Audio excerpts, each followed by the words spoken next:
because those people who have joined through lateral entry, I could not get their email ID. So what I did is that I did not send this link through email ID. I have sent it only in our group WhatsApp. Okay. So what is happening now? People are coming in, and let me wait for 2-3 minutes. That after everybody joins, we can start. Meantime, let me just check what we have covered in our previous class is possibly this spherical geometry heat transfer by conduction. Is it true?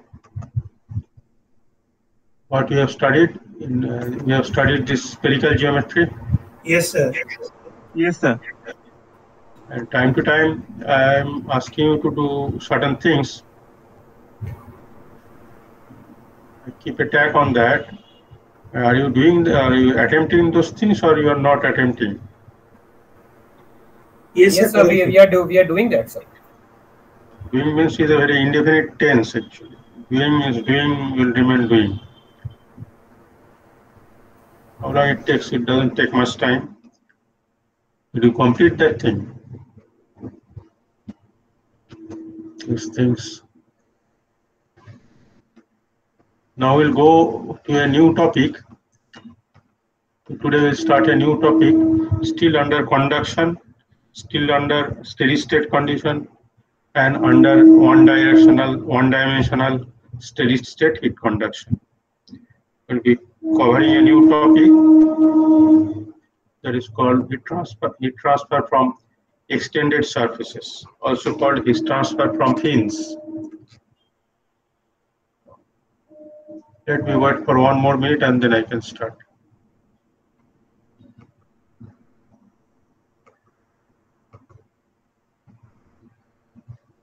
Hopefully everybody has joined. So we are going to start this thing, the topic on fins. This concept of fin you have seen at many places. It is essentially that whenever we have a heat transfer from a solid wall to an adjacent fluid, if we have heat transfer from a wall to an adjacent fluid, then the heat transfer rate, which we indicate by capital Q dot. Sir. Bolo. Recording, sir. Recording.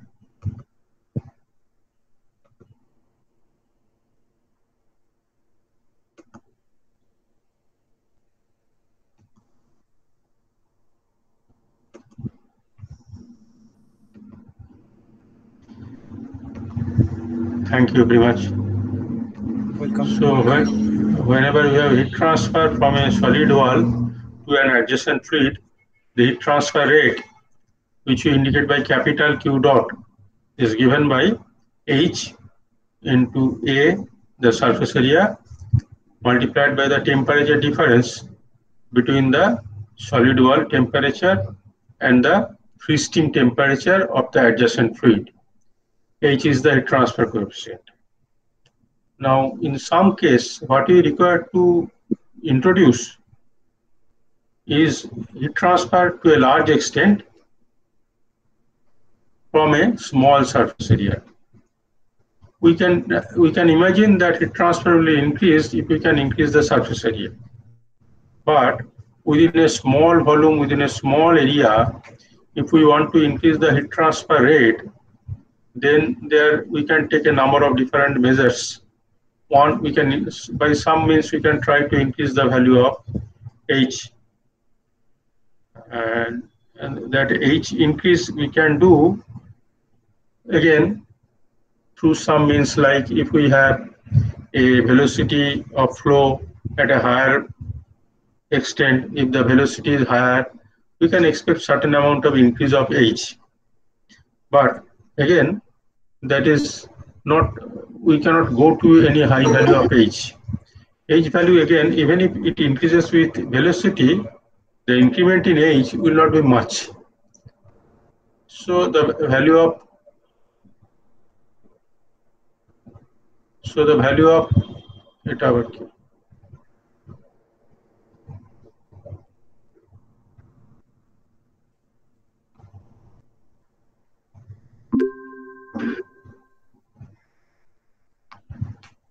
Now we can increase the value of h to a limited extent by increasing the velocity of airflow.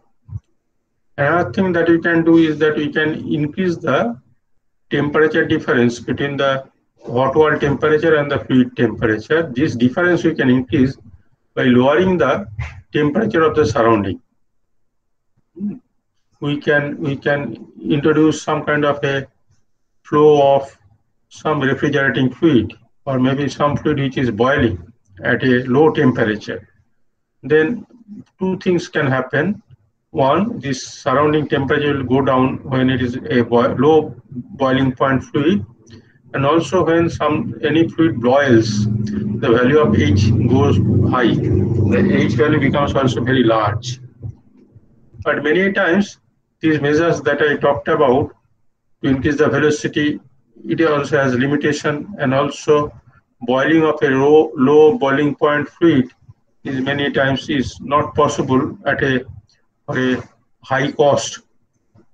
A very simple solution is provided by this method known as the introduction of extended surfaces, which we also call it as fins. In this concept, what is done is that instead of this plain wall where from the heat transfer is taking place, we can extend these walls. Now, once we extend these walls, then the surface area of heat transfer is now increased. Initially, the surface area was only this vertical area, vertical area, vertical area, and vertical area. Now, what happens because of this extension of the surfaces? Additional surface areas are introduced. That is mostly this top surface of this thing, the bottom surface of the same extended thing, then this top surface, again the bottom surface. In this way, we can introduce an array of such extension, and each of them will provide us some additional area, and where from additional heat transfer will take place.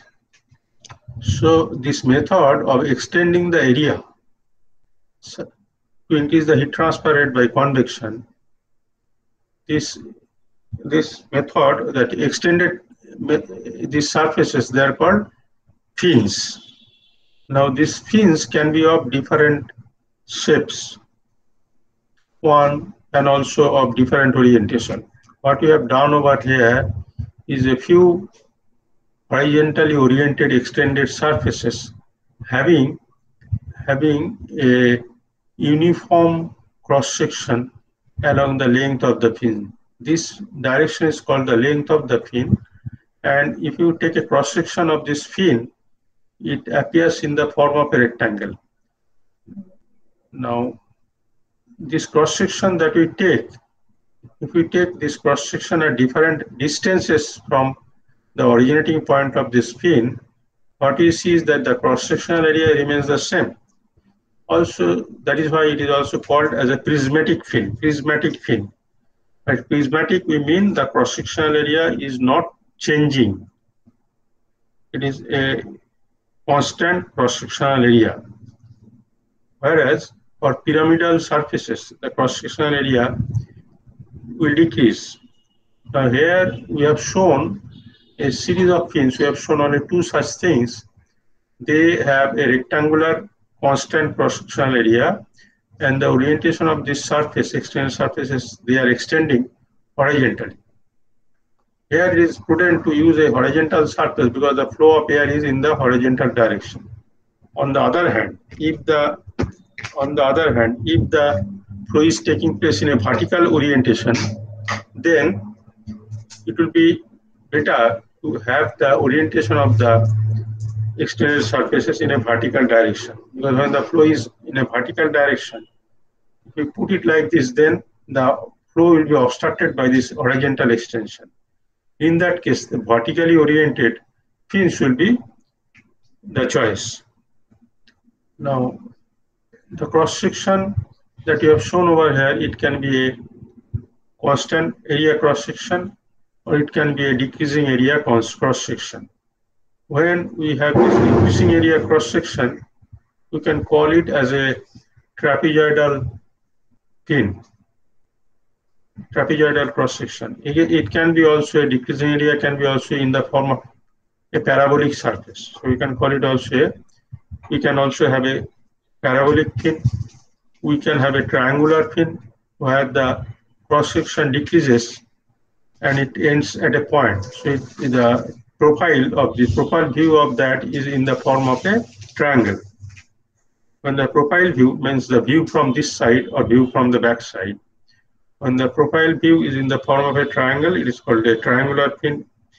Here it is in the form of a uniform cross section, it is called a straight rectangular cross section, uniform cross section fin. It may be in the form of parabolic surfaces. Now, so far what I said is about fins attached to a plane wall, and the corresponding fins, they are called straight fins. Straight fins. Now, it is not necessary that always we have to have heat transfer from a plane wall. Heat transfer can also take place from a pipe, from a tube. So in that case, if we have to attach fins, we have to attach the fins with a curved surface like a pipe surface, cylindrical surfaces. So in those cases, the fins can be in the form of annular rings. If we have a pipe, outside the pipe, we can have annular rings. Or if the fluid is flowing along the axis of the pipe, then we can have vertically oriented straight fins. Otherwise, if the fins are along the axis of the pipe, then it will be in the form of annular fins. Rings of fins will be there.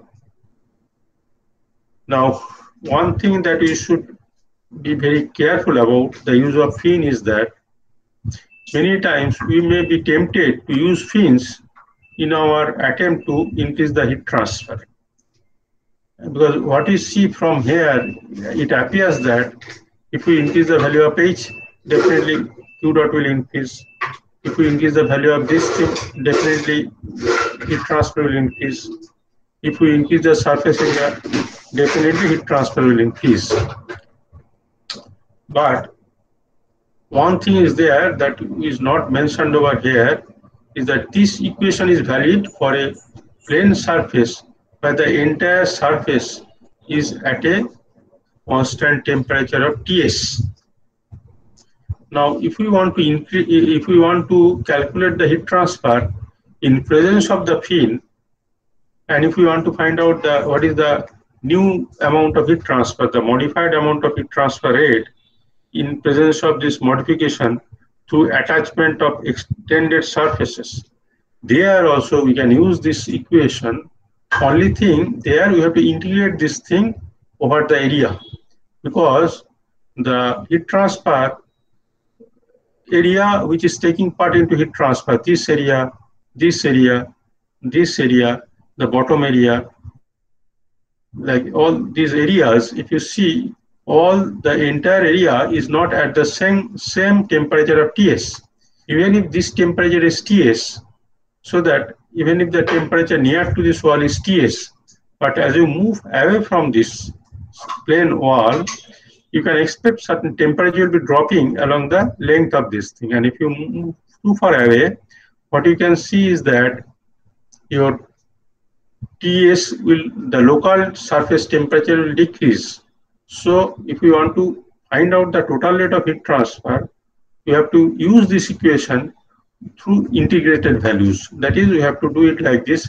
The heat transfer rate will be equal to integration of H dA into Ts minus T ambient, where we integrate this over the surface area, this area, this area, this area, this area, like that. You can take one module, and once we find out the repeating module, we can find out the heat transfer for that repeating module, and can then multiply that quantity with the number of such repeating modules. But there, what you have to do is we have to know what is the temperature of the surface locally, where I am considering the area. So to integrate this thing, you have to know how this surface temperature varies over the entire length of the fin. And there is a possibility that there may be certain cases where if you have a heat transfer from a bare wall, from a plain wall, whatever the heat transfer, it is not guaranteed that heat transfer rate will be always increasing if we increase the surface area through extended surfaces. In fact, there may be cases where we will see this very shortly within the course of our lecture, that there may be a situation where we can expect a drop in heat transfer by extending the surface area. There, in such cases, a plain wall without any fin can have more heat transfer than a wall with extended surfaces. There may be some case where after attachment of the fin, because of the presence of fin, the heat transfer may decrease. So we have to be very careful about attachment of fin, and you have to know how it really promotes heat transfer, and what are the situations where it will promote heat transfer, and what are the typical cases where it can obstruct, it can act as a deterrent for heat transfer.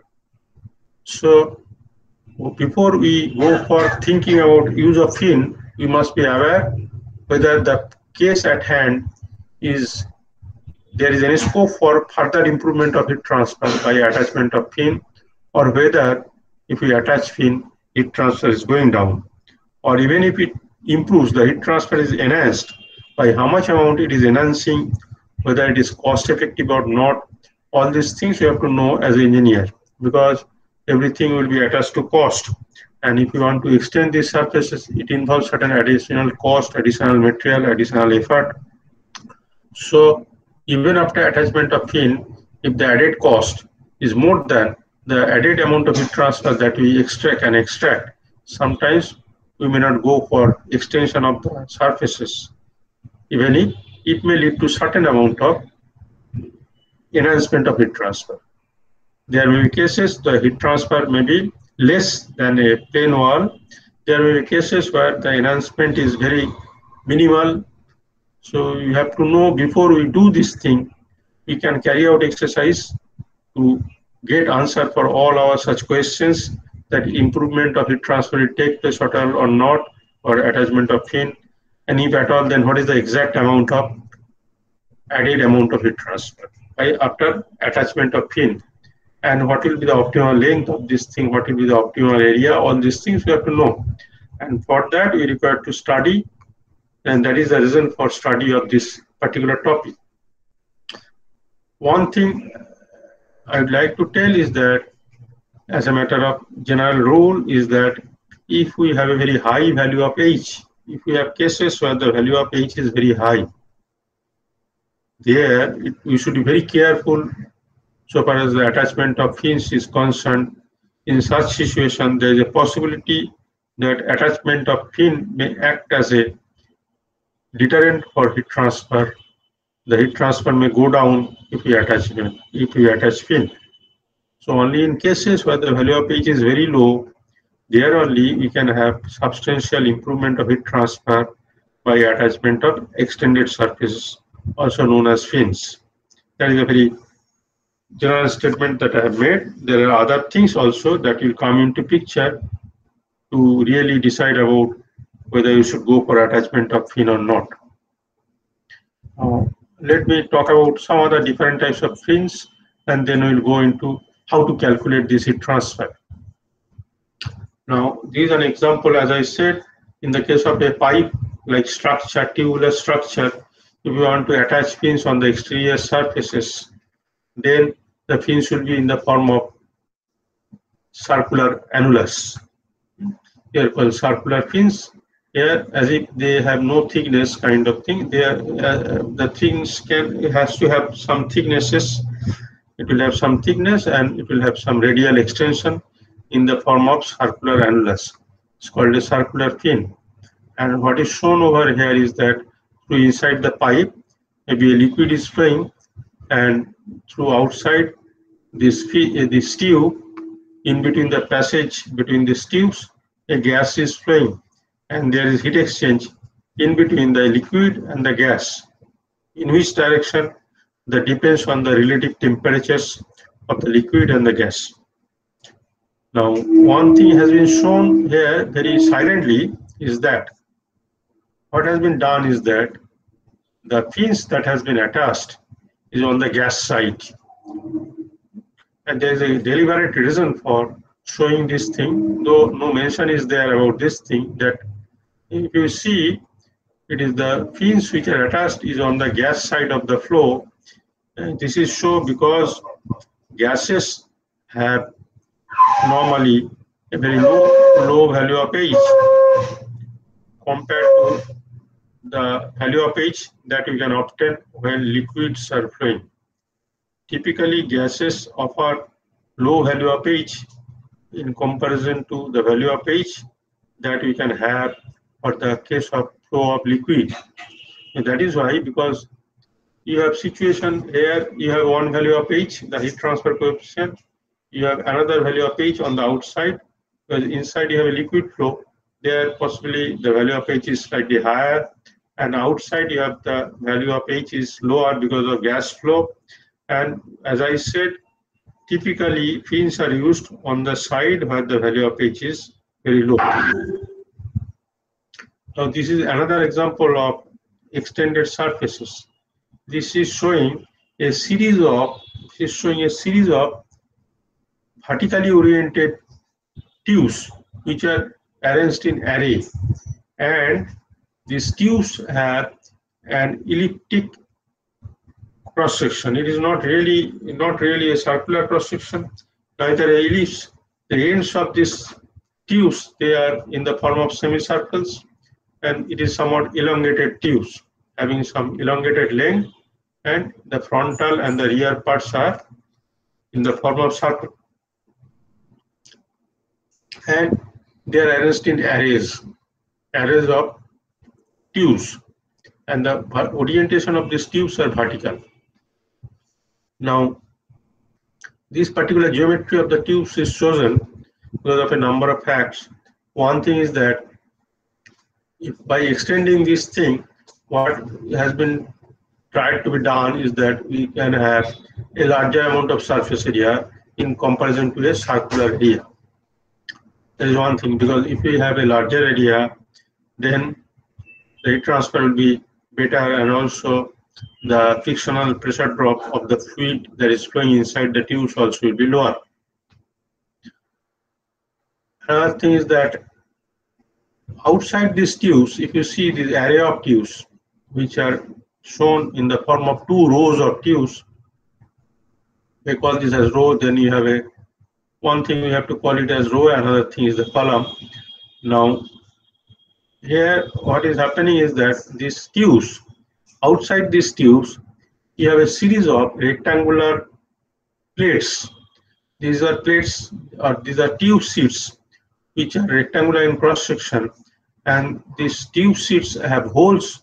Through these holes, these tubes, the vertically oriented tubes, they are oriented. Now, it is to be ensured that there should not be any gap between the tube and these thin seats, because if there is a gap, then there will be a thermal contact resistance, there will be a resistance, and there will not be any thermal communication between these tubes and these plates. These plates, they are actually acting as extended surfaces for heat transfer. So in this case, what is happening, not only these tube surfaces, they are offering the heat transfer, but these extended surfaces, they also will remain as somewhat hotter. They also will act as the convector of heat. Heat also will be convected out, not only from the lateral surface of these tubes, but also from the extended surfaces of these plates. Now this, you can call it as a plate fin. In fact, if you see the radiators of a car, which used to cool down the coolant, which is used to cool the engine. In the engine, because of combustion of fuel, a lot of heat is generated per cycle, and a substantial part of that is utilized to convert that heat energy into work. But as you know, no engine can convert 100% of this heat of combustion into what? Only a small fraction of that heat is converted into what? Maybe to the extent of 35, 36, 40% of heat is converted into what? And the rest amount of heat is to be, first of all, discharged into the heat sink, and even during combustion, the whole of the engine body becomes too much heated. And when the engine body becomes overheated, then first of all, there will be a dimensional change of the bore diameter of the engine vis-a-vis the diameter of the piston, which is reciprocating. There will be dimensional mismatch between the mating parts. And also, when the temperature goes too much high, then what happens? The strength of the materials, they start to decrease. So what is done normally, because the material strength will go down, so ultimately the engine structure may fail because of lack of strength. So what is to be done is that by circulating coolant outside the engine, the temperature of the engine body is kept to a moderate level, which is below the safe working temperature of the metal, which is being used for construction of the engine body. So we require to maintain a low temperature of the engine body, and that is being done by continuously circulating a coolant around the body of the engine outside the engine cylinder. So when the coolant picks up the heat from the engine body, the coolant in turn becomes hot. Now, if you want to recirculate that coolant, what is to be done is that, first of all, that coolant should be brought out of the engine body, cooled down through a heat exchanger, and it can be then recirculated back to the engine. So this is the heat exchanger which is used for cooling down the hot coolant coming out of the engine, and what comes out from the bottom is the colder coolant, and that can be recycled back to the engine. So the hot coolant comes out of the engine and maybe entering through the top, and the colder coolant will come out through the bottom, and that can be fed into the engine. So this is the device which is used to cool down the coolant coming out of the engine. It may be used for some other purpose also. Typically, we have seen that in an engine, the engine coolant is to be cooled down, and that is done with the help of this type of a heat exchanger, which we call it as in the case of a car, we call it a car radiator. Now this name is a misnomer, because most of the things will happen through convection. Now the hot coolant flows inside these tubular structures, and the cold air from atmosphere is made to circulate over the tube surfaces. They pass through the passages between these plates. These plates, they form intermediate spaces. Through that spaces, the ambient air, it flows along the perpendicular to the axis, and when it flows around the surface of these tubes, it picks up the heat from the hot coolant, and as the hot coolant loses the heat, when it comes out of this radiator, that coolant becomes somewhat colder, so that it can recirculate it for subsequent use in the engine. So it is a continuous process that goes on inside the engine. So what happens is that the coolant loses the heat, and this ambient air or the gas, that picks up the heat. So the inlet air has a lower temperature. When it comes out through the back, it becomes hotter, and the coolant, which is shown to enter from the top in the hot condition, when it comes out from the bottom, it becomes colder. So this is typically a device known as a heat exchanger, and in this case we can see the use of this type of fins. They are basically extended surfaces called fins, and the shape of these fins here, which is shown, is in the form of plates, sheet metal plates, and there are numerous such plates which are all acting as extended surface from these tubes. These are surfaces extending from the tubes. So not only the heat is lost in between the cold gas and the hot coolant, across the surface of the pipes or tubes, but also it is conducted out of this gas as it is touching the surface of these plates. They are called plate fins. This is another type of fins. And here also again what you see is that the air which is blown over this outside, on the air side, on the outside, here it has been used, the fins have been used. One of the reasons is that the value of H is very low on this side, whereas on the coolant side, that is mostly a liquid, the liquid coolant has a high value of H, the heat transfer coefficient. So that is one of the primary reasons we don't require to use fin. Another reason is that extended surfaces fitted to the outside is much easier than fitting the extended surfaces inside the tubes. So that is another reason why it is done like that.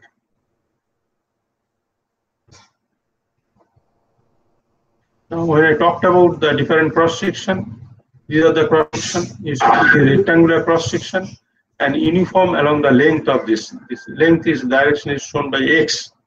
Along the direction X, this rectangular cross section remains constant. It is not changing. It is a constant cross section, rectangular cross section, straight fin. Here also it is a rectangular cross section, but here the cross section is the maximum at this part. This part is called the base of the fin. This part, which is the intersection between the base plate and the extended surfaces, the base wall and the extended surface. The intersecting part is called the base of the fin base, and the extreme other part is called the tip of the fin. This is called the tip of the fin. It's called the base of the fin.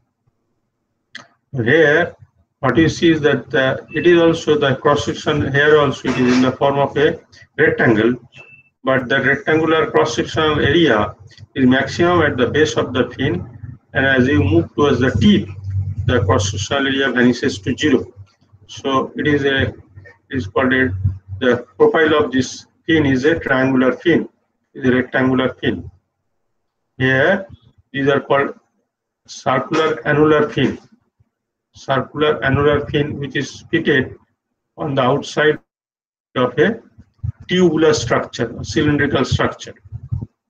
Now this type of fins, they are also used on plane wall, and they are normally used in large numbers, and they are called pin fins, and pin fins are typically used with uniform cross section.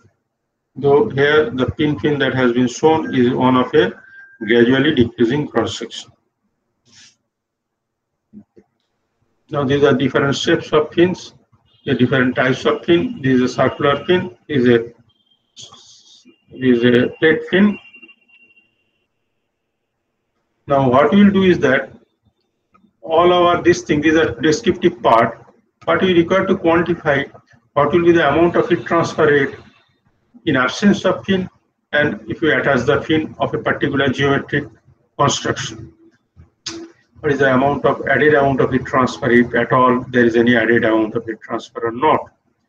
So we require to quantify these numbers, these formulas, with the help of something we require to find out the heat transfer rate. As I said, if you want to find out the heat transfer rate, we require to integrate this over the surface area of the fins. Now when we want to integrate this, it will be integral of H dA into Ts minus T ambient.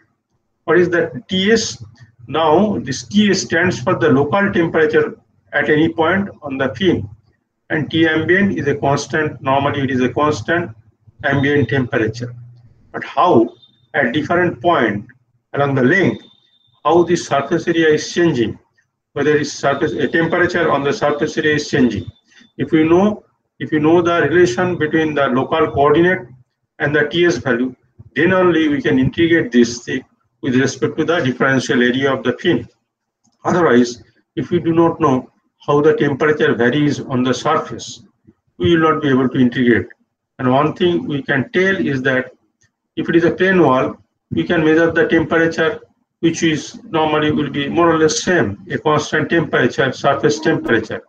But the moment we extend these surfaces, then no more we can expect the temperature on this surface as we move away from this base of the fin, it will not remain constant to Ts. At the most, we can expect this temperature will remain Ts, and here the temperature also will remain Ts. The base temperature we can expect to remain Ts. But as we move away from the base, the temperature, the local surface temperature will no more remain equal to Ts. It will be in fact less than Ts. It will be gradually cooling out. As we move away, we can feel the coldness of the fin. If we move towards the base of the fin, you can still feel the hotness, and as it is losing heat progressively, we can expect a gradual decrease in temperature of the fin surfaces as we move away from the base of the fin towards the tip of the fin. You have to know how Ts varies with the coordinate, whether Ts varies along X, whether Ts varies along Y, or what type of variation is there. We have to know, and if possible, we should try to simplify if there is any scope for simplification in our calculation. Now let us come to a typical way how to calculate the temperature, because only when we find out the temperature, we can find out the heat transfer rate. I'll take a 2 minutes break and then again I'll start. Okay, sir. Okay, sir.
Let us start.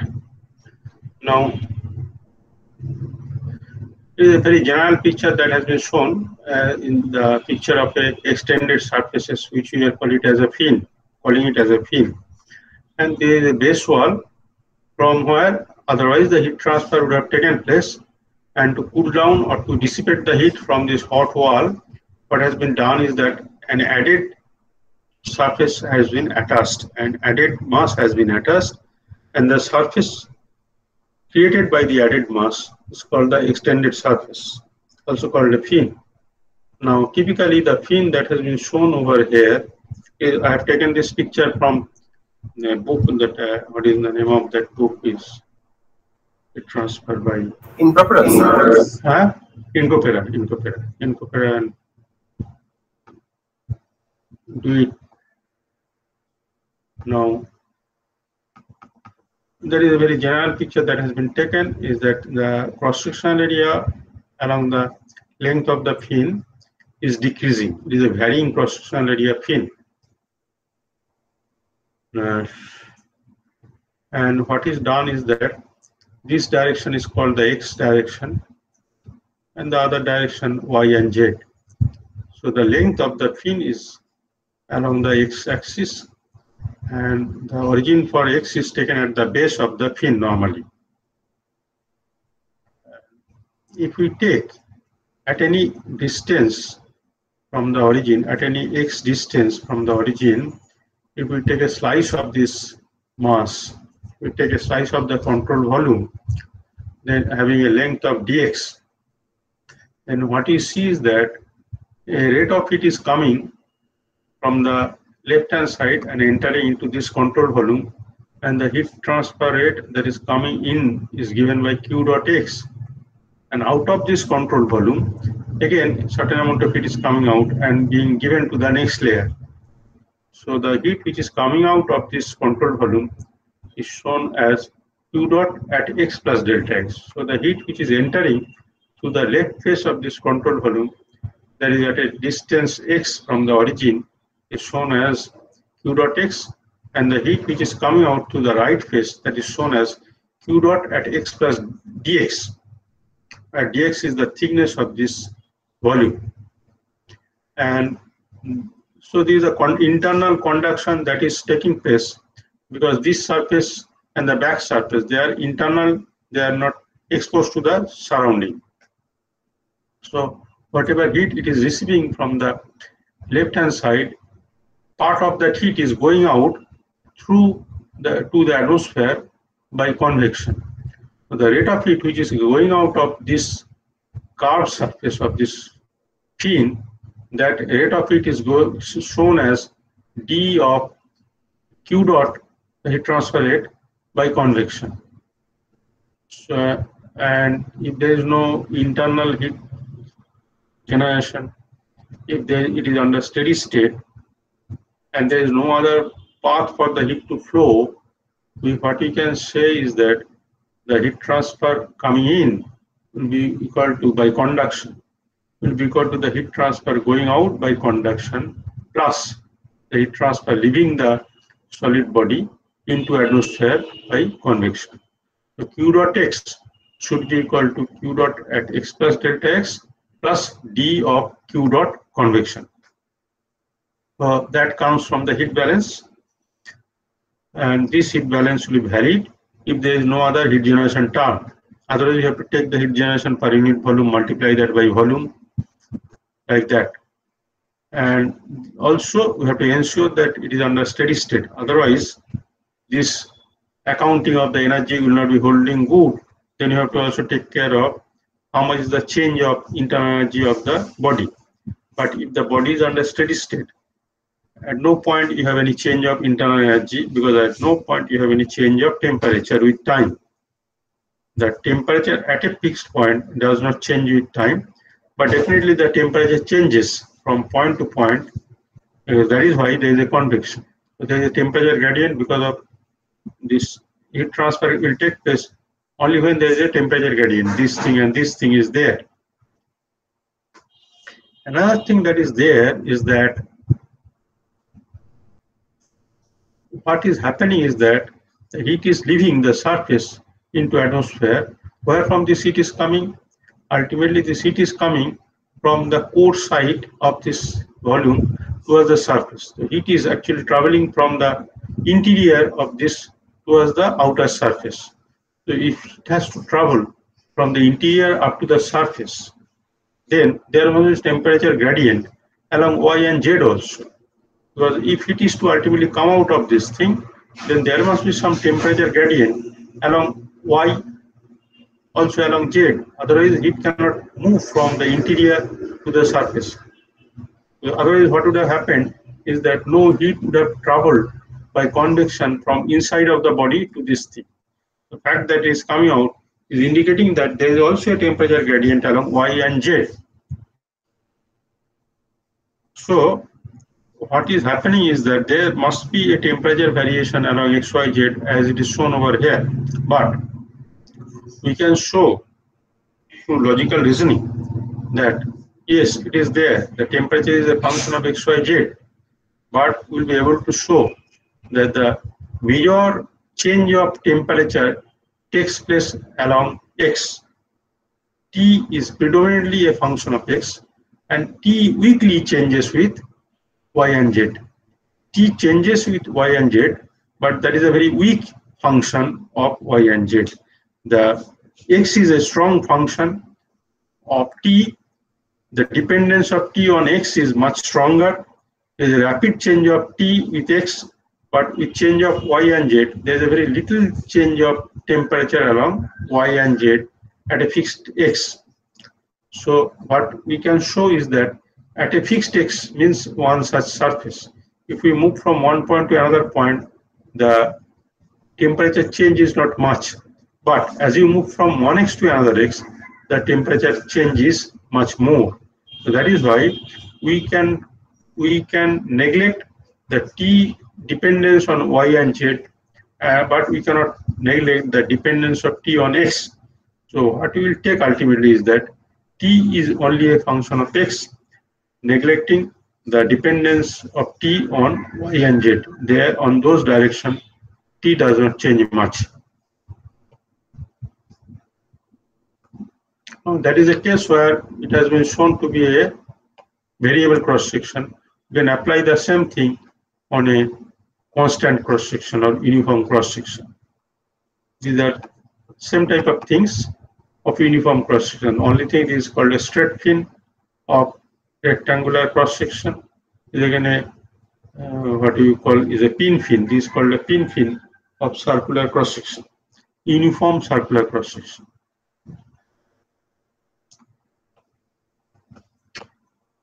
Where a number of assumptions have been taken to make this thing somewhat easy to solve. We can go for more complication, but once we go for complication, the method of solution will be much complicated. But at the end of that complicated method of solution, you see that there are cases mostly we can handle adequately even after assumption, after adopting these assumptions. And if we go for additional complexity, not taking into consideration the assumption, we'll see that the change of accuracy is not much significant. That is why what we are doing is that we have made certain assumption which will lead to simplification. Some assumption we have made for the purpose of simplification.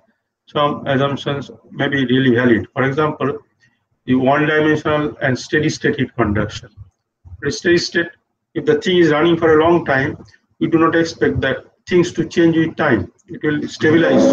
The operation will stabilize. The temperature at any point will not go on changing with time. So it is very much a reasonable approximation to make that the operation is under steady state. When steady state will not be valid, that is during the initial starting of any device, or when you are stopping down a device, when you are shutting down a device, then also the thing will be going through some kind of a temporary, very short phase of unsteady operation, shut up and shut down. But during the long time operation of the device, it will be normally operating under condition. And said that we can show the function of the length of the variable x, and it will be a weak function of y and z. So we can assume that the flow distribution is, and it is quite obvious that most of the fins, they don't have any internal heat generation. So we'll not take that thing. We can take it and can still it remains solvable without much complexity. And the property that will be most important in connection with this heat transfer is the conductivity property. And the property will be important so far as the steady state is concerned, and no there is the will be dictated transfer, and we'll see that within the range of temperature within which a fin operates. A fin is not a large device. The start to finish of the fin may be a few centimeters, and you may not expect much range of temperature from the base of the fin to the tip of the fin. It is obvious that the base will be much hotter and the tip will be much colder, but even this hottest point and the coldest point, their difference of temperature may not be much high, maybe 30-40 degrees centigrade. So within that small range of temperature difference of 30-40 degrees centigrade between the extremities of temperature, the maximum temperature and the minimum temperature, the change of property may not be significant. So we can take a uniform average property of conductivity that is valid between the maximum temperature and the minimum temperature within which the fin is operating.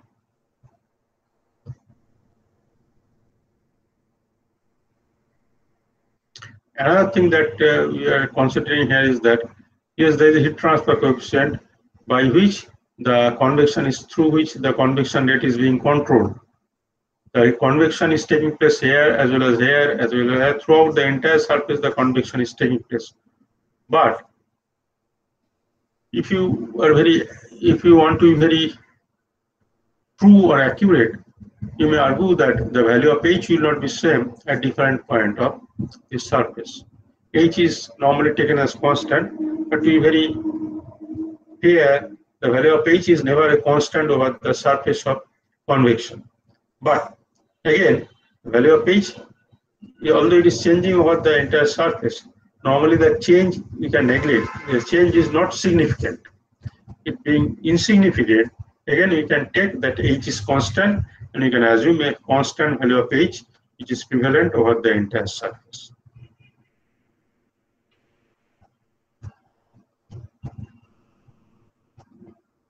And then, as I said, is the heat balance equation. The heat entering through the left face is equal to the heat leaving through the right face of a control volume plus the amount of convection that is taking place from the lateral or from the exposed surface to the atmosphere. Taking this thing, we carry out our rest of the thing that I will do tomorrow. Tomorrow's class will be from 10. Is it 10 or 9? 11. 10 to 11. 10 to 11. So today I'll be stopping over here. Myself also have to go to a meeting just after this. Let me make take your attendance and then to stop this class. Sir, temperature isn't a function of y and z coordinates, as you mentioned. So it is a function of y and z, but weak function of y and z. But hello. Weak function of y and z, sir, as you mentioned. It is a weak. It doesn't change much with y and z. It changes much with x. Why? So we can neglect the temperature changes in y and z. So therefore, yes, we can neglect the conduction the heat transfer through conduction in y and z directions. Yes. So heat transfer to convection in y and z direction should also be neglected, sir. Okay. Because I am shortage of time, I'll show you with the help of there is a method of carrying out this type of simplification. Okay. The justification also needs to be backed up by some kind of a very simplified approach. There are many terms given to this thing. Sometimes it is called a back of the envelope approach kind of thing. So that is a very simple thing that I will discuss. Maybe next class, tomorrow's class, I will discuss what I am telling, what I can neglect, what I cannot neglect. Those things I will discuss. Okay. Okay, sir. Today, because there is 4 minutes left, I have to hurry up to another.